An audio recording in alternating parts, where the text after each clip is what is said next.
Now guys, let's come to the subjects that is covered in CLAT examination.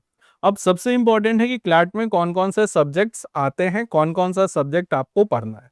देखो इसमें जो total number of subjects हैं, तो इसमें नंबर ऑफ सब्जेक्ट्स हैं वो है टोटल 5। तो नंबर ऑफ सब्जेक्ट्स दोस्तों इसमें कवर आपको करना होगा 5।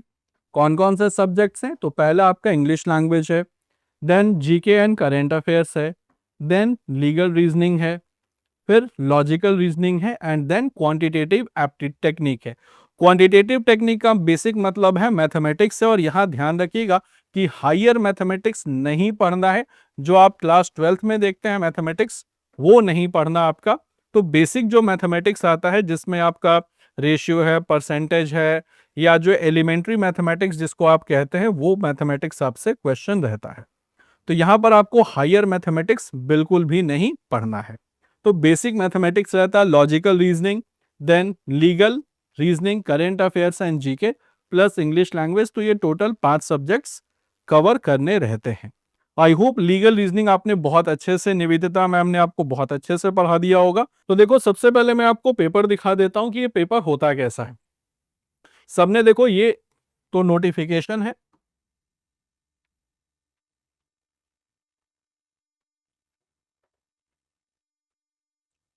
देखो ये आपका पेपर होगा और इसमें जो भी पूरे के पूरे इंस्ट्रक्शंस लिखे रहते हैं। तो इंस्ट्रक्शन आपको टाइम मिलेगा पढ़ने के लिए, और यहाँ पर होता है कि do not open till 2 PM, चूंकि सेकंड हाफ में ही पेपर होता है।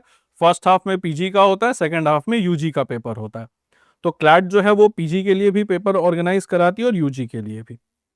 देखो जिन स्टूडेंट्स ने नहीं देखा, अब यहाँ पर देखो सबसे इंपॉर्टेंट जो है वो है, आपको दिख रहा है ये पोर्शन। यहाँ पर ऑलरेडी आपका सब्जेक्ट्स मेंशन किया हुआ होगा, कितने क्वेश्चन नंबर से क्वेश्चन तक है और किस पेज नंबर पर ये टॉपिक है।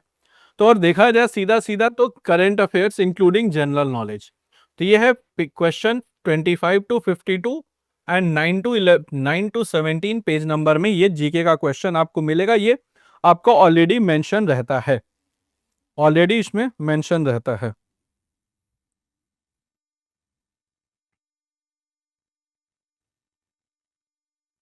अब देखो सबसे पहले जब आप सीधा सीधा आओगे क्वेश्चन नंबर 25 से, तो देखो सबसे पहले तो इंग्लिश का पैसेज है, सारे पैसेज बेस्ड क्वेश्चंस हैं। अब आ जाते हैं जीके के पर।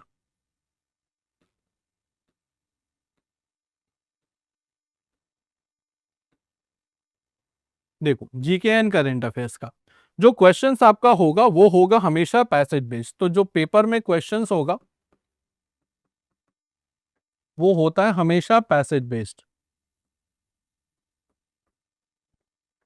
तो आपको लग रहा होगा कि सर पैसेज बेस्ड क्वेश्चन है तो मेरा काम हो गया, पैसेज बेस्ड क्वेश्चन है मेरा काम हो गया कि बस पैसेज पढ़ना है। स्कूल में भी यही करते थे, पैसेज पढ़ना है और आंसर कर देना है। तो पैसेज बेस्ड जैसे ये पूरा का पूरा ब्रिक्स पर एक पैसेज दिया हुआ है, Brazil, Russia, India, China, south Africa. तो यहाँ पर एक पैसेज दिया हुआ है ब्रिक्स पे और उससे रिलेटेड क्वेश्चंस हैं। तो बस आपको लग रहा है कि बहुत अच्छी बात है, इसमें क्या दिमाग लगाना सर, इसमें बस पैसेज पढ़ना है, क्वेश्चन आंसर लगा देना है, काम हो जाएगा। और यही है।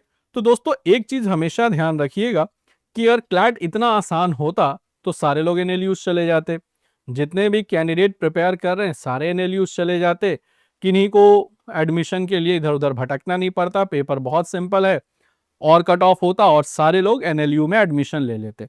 लेकिन paper as simple as that जितना लग रहा है उतना होता नहीं है। सबसे पहले दोस्तों बात करते हैं कि इसको अब तैयार कैसे करना है। सबसे इंपॉर्टेंट है कि इसको पढ़ना कैसे है।